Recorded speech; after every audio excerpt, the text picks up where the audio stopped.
The message came at 0300 hours, when most of the crew aboard the diplomatic vessel Resolute were deep in sleep. Ambassador Daniel Carter was not sleeping. He stood alone in his quarters, staring out at the endless darkness of space, watching Neptune's blue glow fill the observation window. His door chimed softly. "Come in," he said without turning.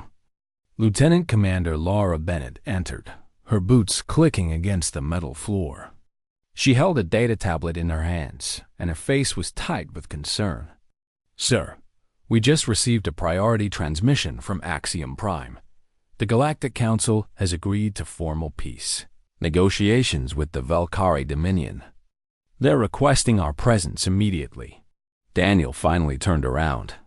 He was a tall man in his early 50s, with gray hair and tired eyes that had seen too many wars. "Requesting or demanding? Does it matter?" Lavra asked. "It always matters," Daniel replied. He took the tablet and read the message carefully.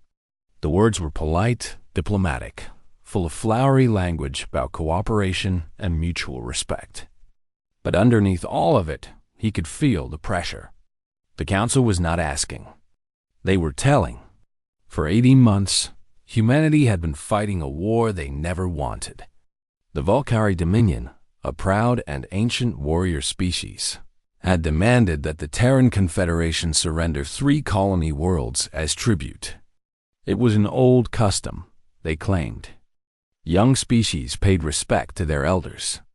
It was the way things had always been done. Humanity had refused. The Valkyrie had expected an easy victory. The Terran Confederation was barely 2 centuries old as a spacefaring civilization. They were newcomers to the galactic stage, still learning the rules of a game that had been played for thousands of years. The Valkyrie had crushed dozens of young species before. Humanity would be no different. But humanity was different. Admiral Kevin Moore's Third Fleet had met the Valkyrie invasion force at the Meridian Corridor and stopped them cold. The battle had lasted 3 days. When it was over, the Valkyrie had lost 11 warships. Humanity had lost 2. Since then, the war had ground on, and with each passing month, the Valkyrie grew weaker while humanity grew stronger. Now the Galactic Council wanted peace talks. Daniel knew exactly what that meant. He handed the tablet back to Laura. "Wake the senior staff. I want everyone in the briefing room in 1 hour." The briefing room of the Resolute was small but functional. A long table dominated the center, surrounded by chairs that had seen better days. Holographic displays lined the walls, currently showing star maps of the disputed territories. Daniel sat at the head of the table. To his right was Laura Bennett, her military uniform pressed and perfect despite the early hour. To his left was Dr. Nathan Cole, a thin man with glasses who had spent 20 years studying alien languages and cultures. At the far end of the table sat Katie Walsh, a woman in her 40s with sharp eyes and a sharper mind. She had negotiated humanity's first trade agreements with the Kashan Collective and had never lost a deal. "The Council wants us at Axiom Prime within 72 hours, Daniel began. "They're calling it a peace conference. They're saying they want to help end the war." "They're lying," Katie said flatly. Nathan nodded in agreement. "The Council has never helped anyone without wanting something in return. They've spent 12,000 years maintaining control over this galaxy. Every species that joins them gives up something. Some give up territory. Some give up resources. Some give up their freedom. And what do they want from us?" Lavra asked. "Everything," Daniel replied. "They want us to submit. The Valkyrie War was supposed to break us. When it didn't, the Council got nervous. A young species that can fight back is dangerous to them. So now they'll try a different approach. They'll offer peace, but the terms will be designed to weaken us, to make sure we're never a threat." The room fell silent for a long moment. Katie leaned forward. "Then why are we going?" It was a fair question. Daniel had asked himself the same thing 100 times since reading the message. He could refuse the invitation. He could tell the council that humanity would handle its own affairs. Thank you very much. But that would give them an excuse. They would paint humanity as the aggressor, the warmongers, the dangerous newcomers who refuse to play by the rules. Because if we don't go, we lose the argument before it even starts, Daniel said. The council controls the narrative. They've been doing it for thousands of years. If we refuse to show up, every species in the galaxy will believe whatever the council tells them about us. But if we go, if we stand in that chamber and speak the truth, we have a chance to change things. Lavra frowned. A chance to change what, exactly? Daniel stood and walked to the holographic display. He touched a control, and the star map zoomed out, showing the entire galaxy. Hundreds of dots represented the member species of the Galactic Council. Humanity was one small dot at the edge, barely visible among the giants. The Council rules through fear, Daniel said quietly. Every species in that room has been broken at some point. They've all been forced to accept terms they didn't want. They've all given up pieces of themselves to survive. But they're not happy about it. They're just too scared to fight back. He turned to face his team. Humanity is different. We haven't been broken yet. And when we walk into that chamber and refuse to bend, some of them are going to notice. Some of them are going to remember what it felt like to be young and strong and free. And maybe, just maybe, they'll start asking questions they've been too afraid to ask. Nathan removed his glasses and cleaned them thoughtfully. That's a big gamble, Daniel. If we're wrong, we could end up facing the entire council, not just the Volcari. I know, Daniel admitted. But we're going to face them eventually, one way or another. The council can't allow a species like us to exist. We're too independent, too stubborn, too human. He smiled slightly. So we might as well make our stand now, while we're still strong enough to matter. Katie nodded slowly. All right. If we're doing this, we need to do it right. I want full briefings on every council member species. I want to know their histories, their grievances, their relationships with each other.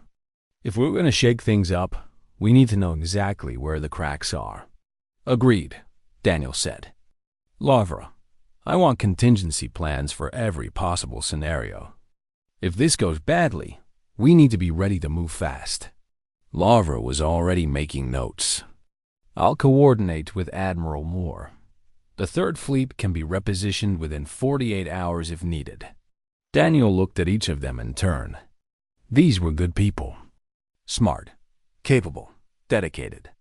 They had volunteered for this mission, knowing it might be the most dangerous assignment of their lives. Not because of the Volcari, but because of what they were about to do. They were going to walk into the heart of galactic power and tell the oldest civilizations in the universe that humanity would not kneel. Get some rest, Daniel said finally.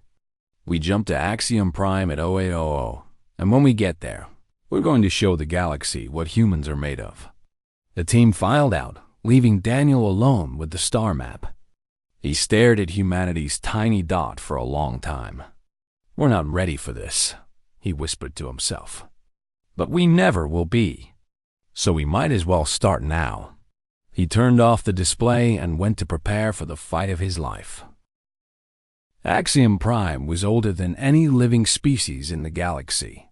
The massive station hung in the darkness between stars, a monument to a civilization that had vanished long before the Council was born.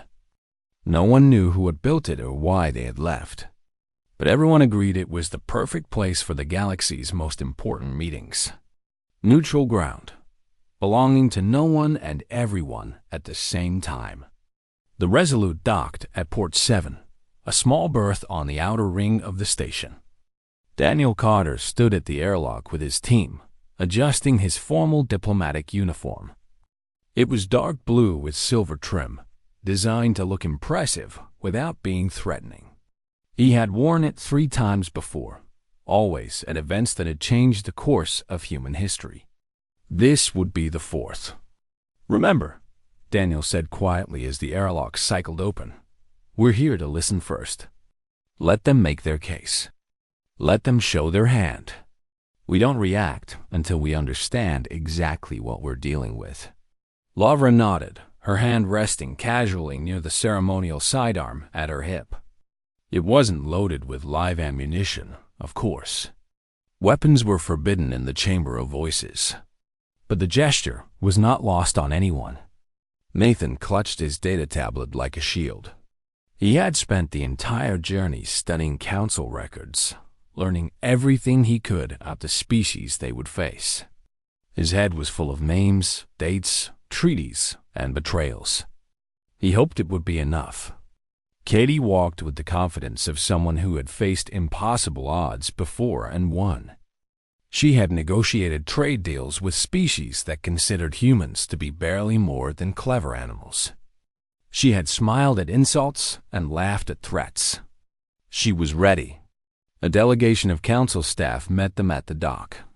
They were Kizari, a species known for their perfect neutrality and their complete lack of emotion. Their gray skin and black eyes gave nothing away. As they led the humans through the winding corridors of Axiom Prime, the station was vast beyond imagining. Hallways stretched for kilometers. Chambers the size of small cities opened up on either side, filled with representatives from dozens of species going about their business. The air smelled strange, a mixture of chemical compounds designed to be breathable by as many species as possible. It tasted like nothing and everything at once. Finally, they reached the Chamber of Voices. The room was enormous. A great circular space with seats rising in tiers all around, like an ancient amphitheater built for giants. At the center was a raised platform where speakers could address the assembly. Above it all, a dome of transparent material showed the stars outside, a constant reminder of the vastness of the galaxy they all shared. Nearly 300 species were represented in the chamber. Some were humanoid, with 2 arms and 2 legs and faces that could almost pass for human in dim light. Others were completely alien, things of tentacles and crystals and shapes that defied easy description. They watched in silence as the human delegation entered and took their assigned seats near the front. Daniel looked across the chamber and saw the Valkyrie delegation sitting directly opposite. Their ambassador was a massive warrior named Kethver, covered in ritual scars that marked his many victories in battle. His 4 eyes fixed on Daniel with undisguised hatred. Daniel met his gaze calmly and did not look away. A chime sounded, deep and resonant, and the chamber fell silent. At the highest point of the room, a throne-like seat held the High Arbiter of the Council. Zinthal was ancient, even by galactic standards. The crystalline being had served as High Arbiter for over 2,000 years, guiding the Council through countless conflicts and crises. Light moved through Zinthal's transparent body like slow lightning, creating patterns that were said to reflect the Arbiter's thoughts. "The Council is called to order," Zinthal announced. The Arbiter's voice was neither male nor female, neither warm nor cold. It simply was, like the voice of the universe itself. "We gather today to address the conflict between the Valkyrie Dominion and the Terran Confederation. Both parties have agreed to accept council mediation in pursuit of lasting peace." Daniel noticed the careful wording. Agreed to accept, as if they had been given a choice.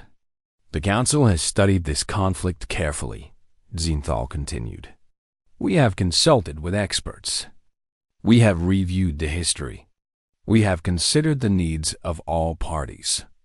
And we have prepared terms that we believe will bring an end to this unfortunate war."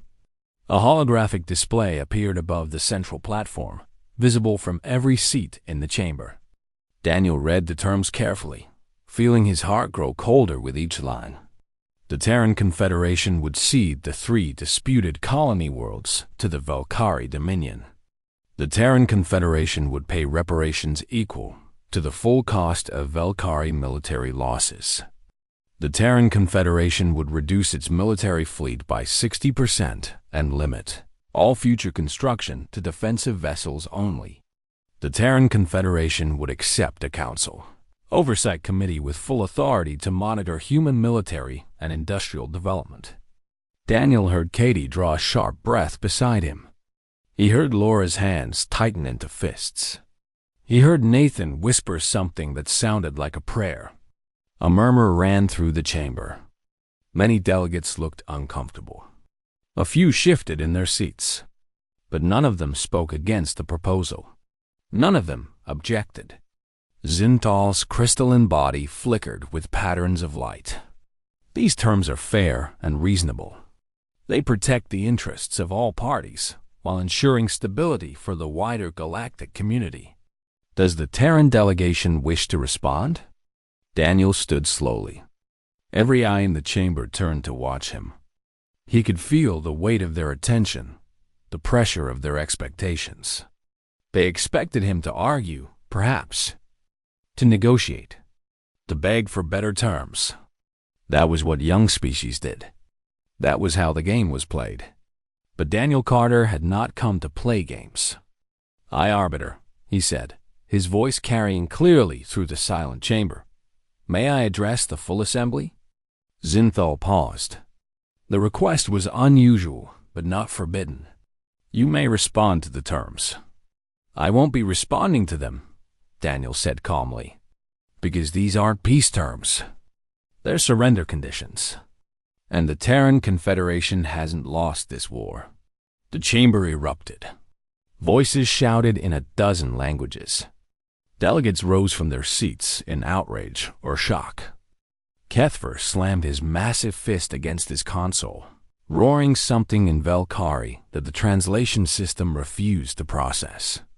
Only Zinthal remained still, watching Daniel with an expression that might have been surprise or might have been nothing at all. Daniel waited. Eventually, the noise died down. The delegates returned to their seats. But the atmosphere in the chamber had changed. Something had shifted.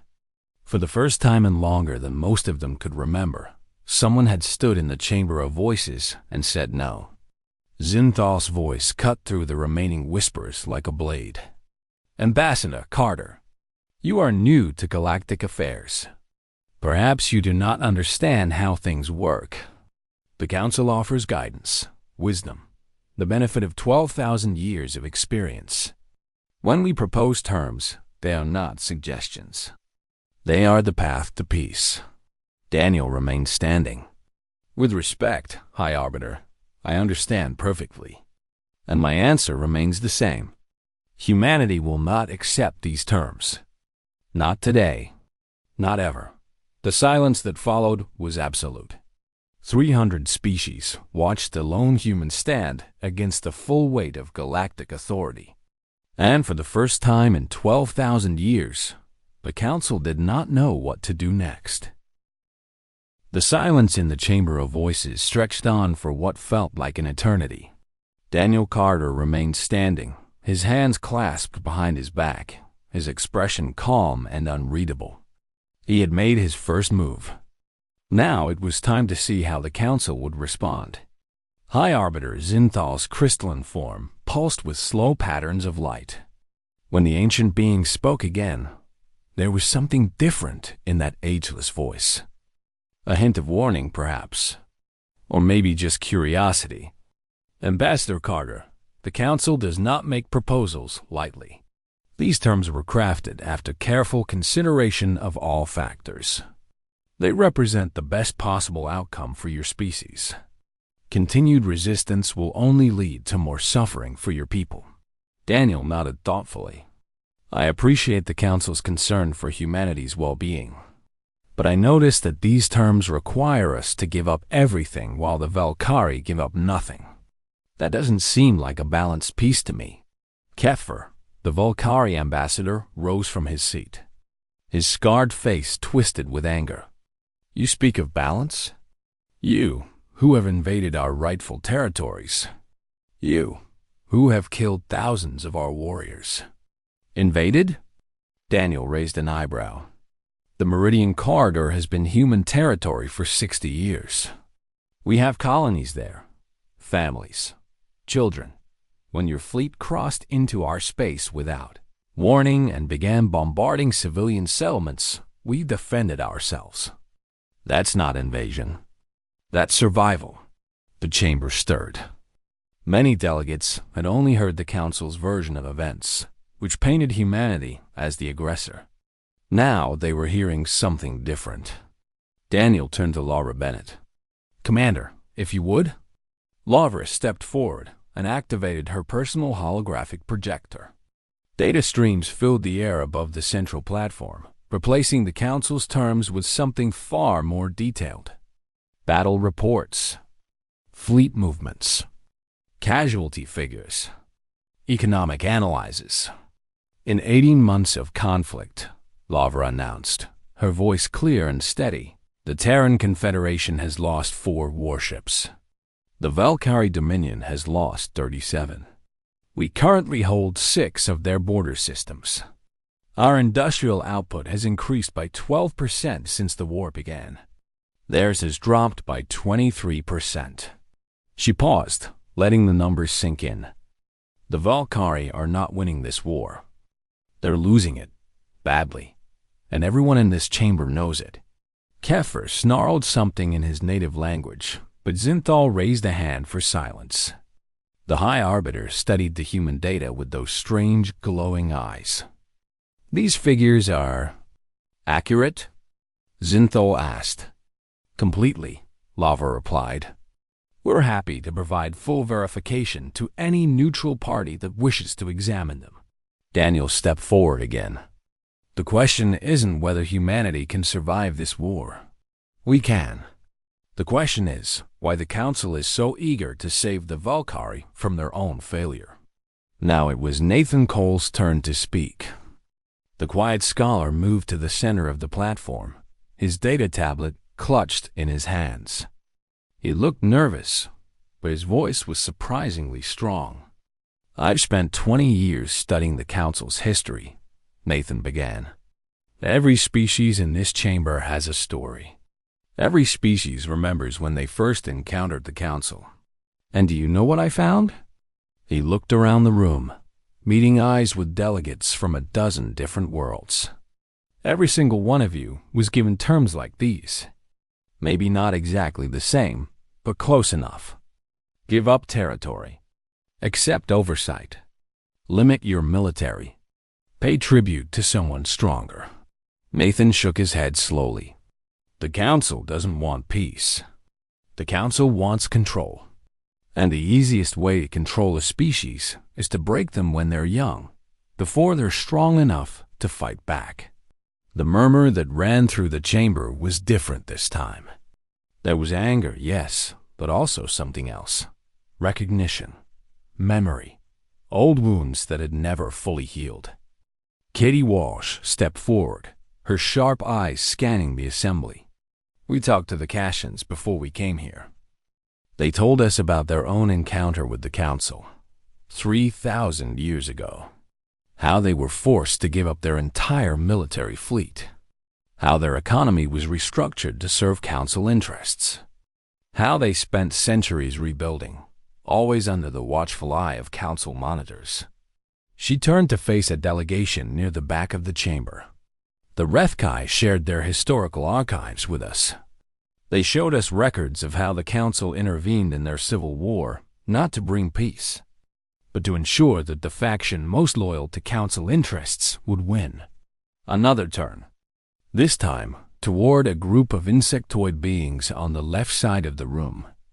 The version remember what happened to the independent worlds that refused to join the Council.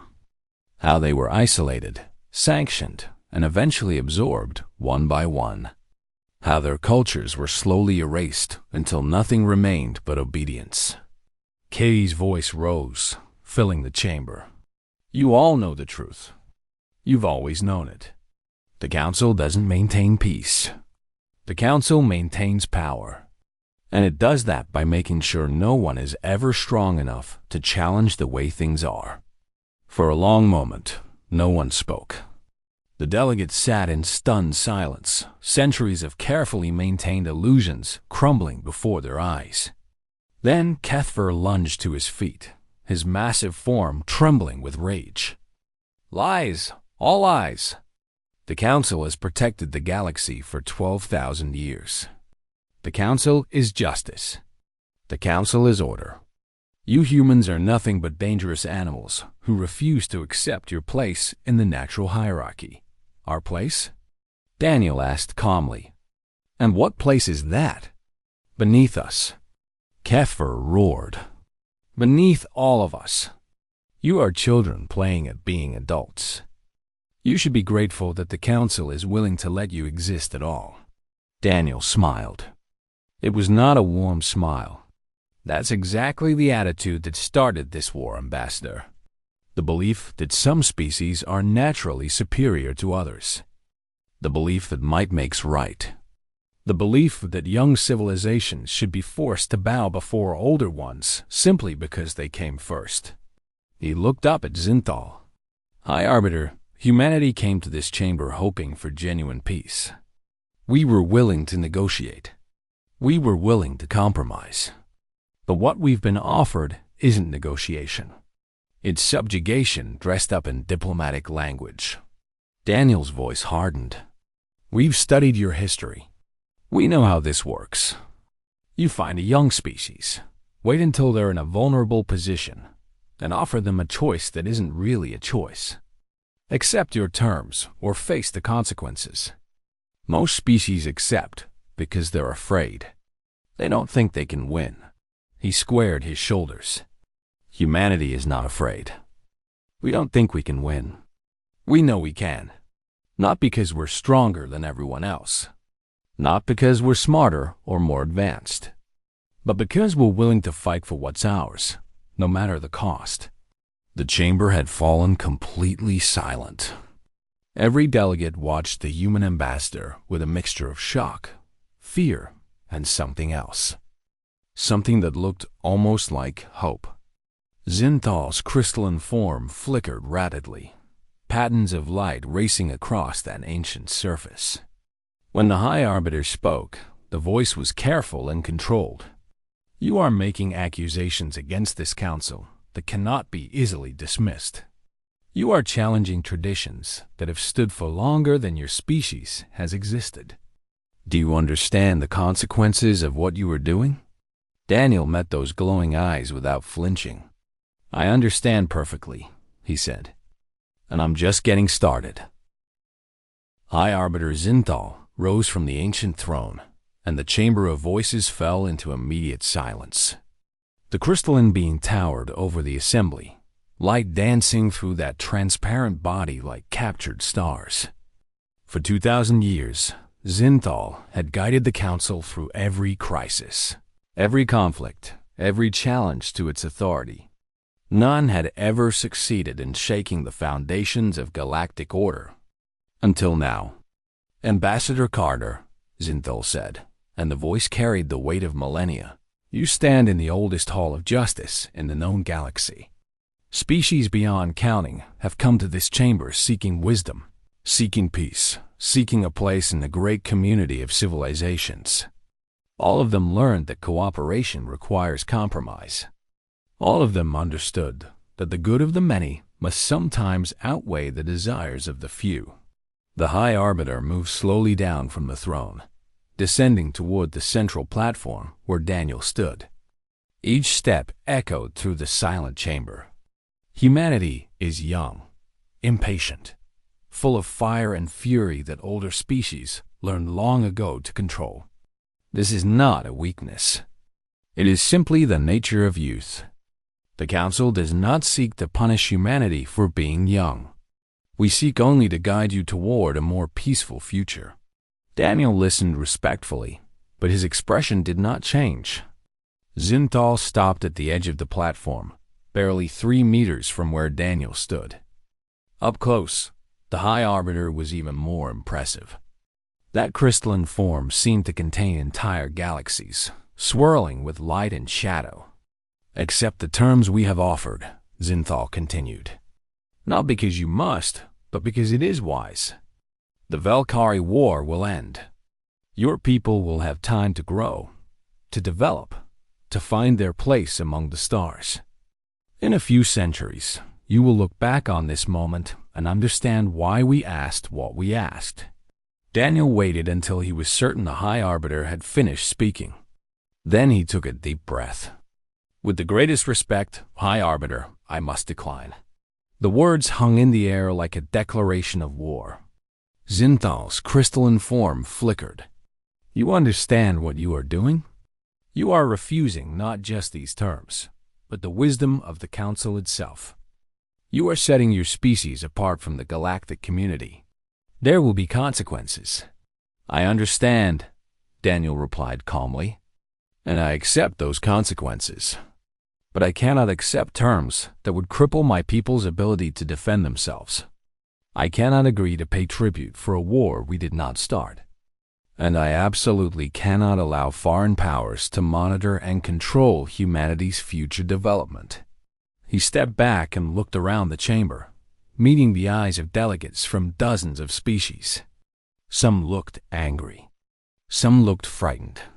But others, more than Daniel had expected, looked curious, interested, hopeful. Humanity came to this chamber in good faith, Daniel said, raising his voice so that it carried to every corner of the vast room. We came hoping for genuine negotiations.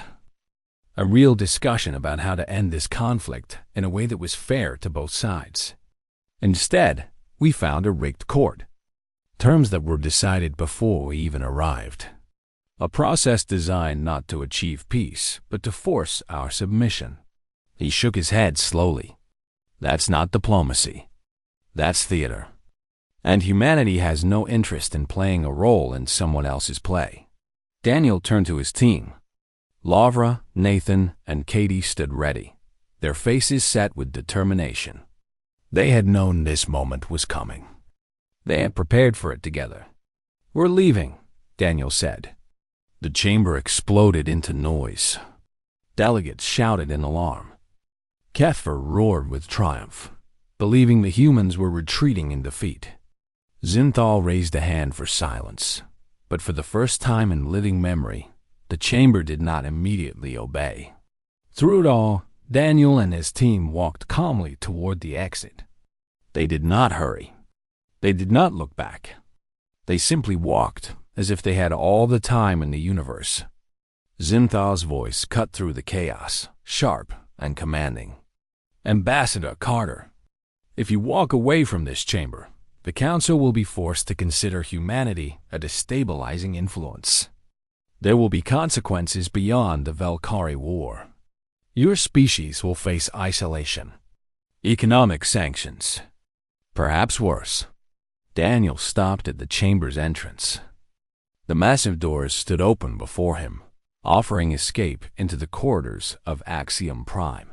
Behind him, 300 species watched in stunned silence. He turned around slowly. High Arbiter, let me be very clear about humanity's position. His voice was quiet now, but it carried perfectly through the silent chamber. Every word was chosen with care. Every sentence was meant to be remembered. Humanity will not cede territory that we have bled to protect. Those colonies are not bargaining chips. They are homes. Families live there. Children are born there. People build their lives there. We will not hand them over to satisfy Valkyrie pride or council convenience. He took a step back toward the chamber, and every eye followed him. Humanity will not pay reparations for defending ourselves. The Valkyrie attacked us. They invaded our space. They killed our people. When we fought back and won, we did not commit a crime. We survived. We will not apologize for surviving. Another step. The chamber seemed to shrink around him. Humanity will not cripple our own fleet. We live in a dangerous galaxy, surrounded by species who view us as prey. Our ships are not weapons of conquest. They are shields for our people. We will not throw away those shields just because they make others uncomfortable. One final step. Daniel stood at the very edge of the chamber, framed by the massive doors. And humanity will absolutely not accept foreign monitors controlling our development. Our future belongs to us. Our choices are ours to make. We will succeed or fail on our own terms, not on terms dictated by powers who see us as threats to be contained. He looked directly at Zinthal. You spent 12,000 years teaching the galaxy to fear the Council. Maybe it's time someone taught the galaxy that fear isn't the only way to survive. The High Arbiter stood motionless, light barely moving within that crystalline form. When Zinthal finally spoke, the voice was strangely soft. And if the entire Council stands against you, Daniel smiled, then we'll stand alone. We've done it before. We'll do it again. Humanity didn't survive by asking permission to exist. We survived by refusing to give up, no matter how impossible the odds seemed. He turned to face the assembled delegates one last time. Some refused to meet his eyes, but others looked at him with expressions he recognized. Admiration, longing, the distant memory of times when their own species had been young and brave and free. For those of you who remember what it was like to chart your own course through the stars, Daniel said, we'll be waiting. When you're ready to talk about something other than submission, you know where to find us. Then he walked out. Lavra, Nathan, and Katie followed without a word. The massive doors of the Chamber of Voices closed behind them with a sound like thunder. Inside the chamber, 300 species sat in stunned silence. And then, slowly at first, but building like a rising tide, the arguments began. The Resolute broke orbit from Axiom Prime within the hour. Daniel Carter stood at the observation window of his quarters, watching the ancient station shrink to a point of light and then disappear entirely against the backdrop of stars. Behind him, the ship hummed with quiet efficiency as the crew prepared for the long journey home. His door chimed. "Come in," he said without turning. Lavra, Nathan, and Katie entered together. They had changed out of their formal diplomatic uniforms into more comfortable clothes, but their faces still carried the weight of what had just happened. "Well," Nathan said, dropping into a chair, "we just told the most powerful political organization in the known galaxy to go to hell.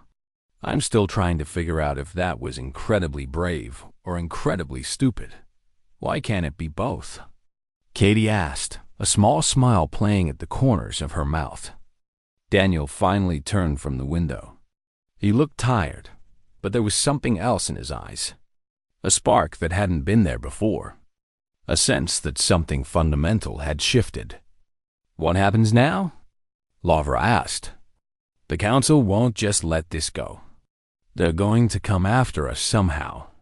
"They'll try," Daniel agreed. "But they won't act directly. That's not how they operate.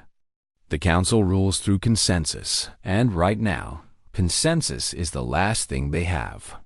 He walked to his desk and sat down heavily. "They'll try to isolate us first. Cut off our trade agreements. Pressure our allies to distance themselves. Make it expensive for anyone to do business with humanity. They'll hope that economic pressure will force us to come back to the table. Will it work?" Nathan asked. "Maybe, for a while." Daniel shrugged. "But humanity has faced worse. We've survived ice ages and plagues and world wars.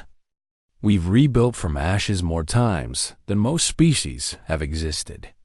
A few trade sanctions aren't going to break us." Katie was already working her data tablet, her fingers flying across the screen. "Speaking of pressure on allies, we're receiving transmissions. A lot of transmissions." She looked up, her expression a mixture of surprise and excitement. "The Cash and Trade Ministry wants to discuss alternative commercial arrangements outside Council frameworks. The Rethkai are requesting a private diplomatic channel to discuss matters of mutual interest, and the Version hierarchy is asking for an immediate meeting with our ambassador." Lavra frowned. "The Version? They've been Council loyalists for 600 years. Why would they reach out to us? Because something changed today, Daniel said quietly. For the first time in longer than anyone can remember, someone stood up to the council and walked away. We didn't beg. We didn't negotiate from weakness. We just said no and left.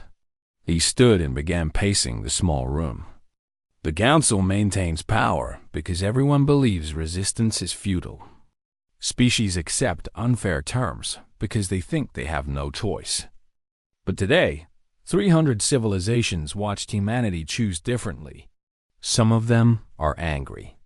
Some of them are scared. But some of them are remembering, Katie finished. Daniel nodded. Every species in that chamber has a history.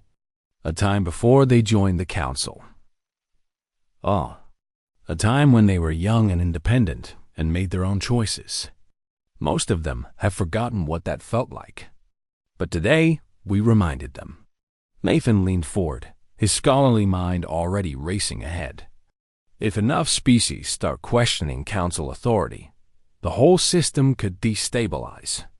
We could be looking at the biggest shift in galactic politics in thousands of years. Or we could be looking at the biggest war in galactic history, Lavra countered. If the council feels threatened enough, they might decide that crushing us is worth the cost. Better to destroy one species as an example than let the whole order collapse. They might, Daniel admitted, but I don't think they will. At least not immediately. He pulled up a holographic display showing the current position of human fleets. Admiral Kevin Moore's third fleet held the Meridian Corridor. The second fleet was positioned near the Sol system. Smaller task forces were scattered throughout human space, ready to respond to any threat. Right now, the Council isn't sure what we're capable of. They know we beat the Valkyrie, but they don't know how. They don't know our full military strength, or our industrial capacity, or our strategic reserves. And most importantly, they don't know how far we're willing to go. He looked at his team. That uncertainty is our greatest weapon. As long as they're not sure they can win quickly and cleanly, they'll hesitate. And while they hesitate, things change. The ship's communication system chimed with another incoming message. Katie checked her tablet and laughed aloud. You're not going to believe this. We just received a message from the Valkyrie High Command. Not from Kethver, from the military leadership back on their homeworld.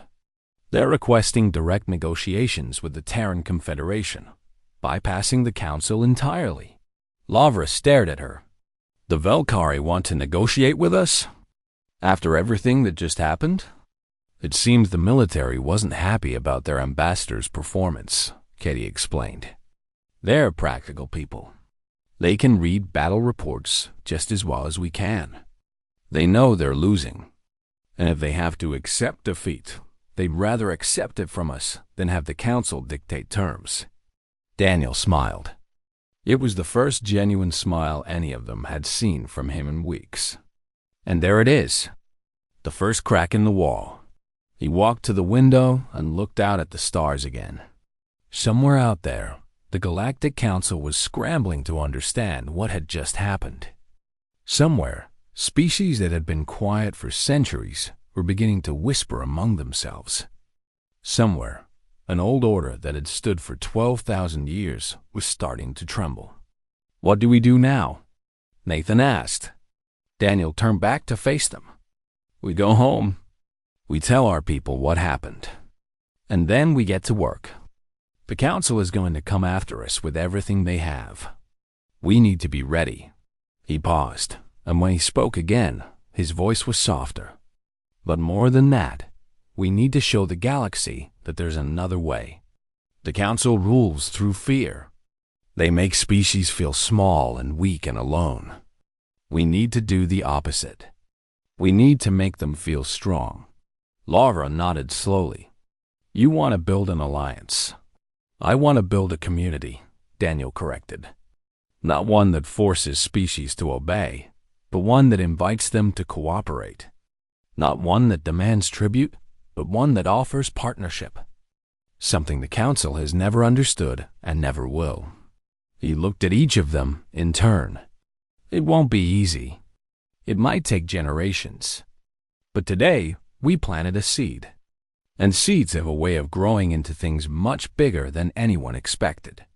The Resolute jumped to faster-than-light travel, leaving Axiom Prime far behind. In the Chamber of Voices, the arguments continued. On dozens of worlds, leaders gathered in secret to discuss what they had witnessed.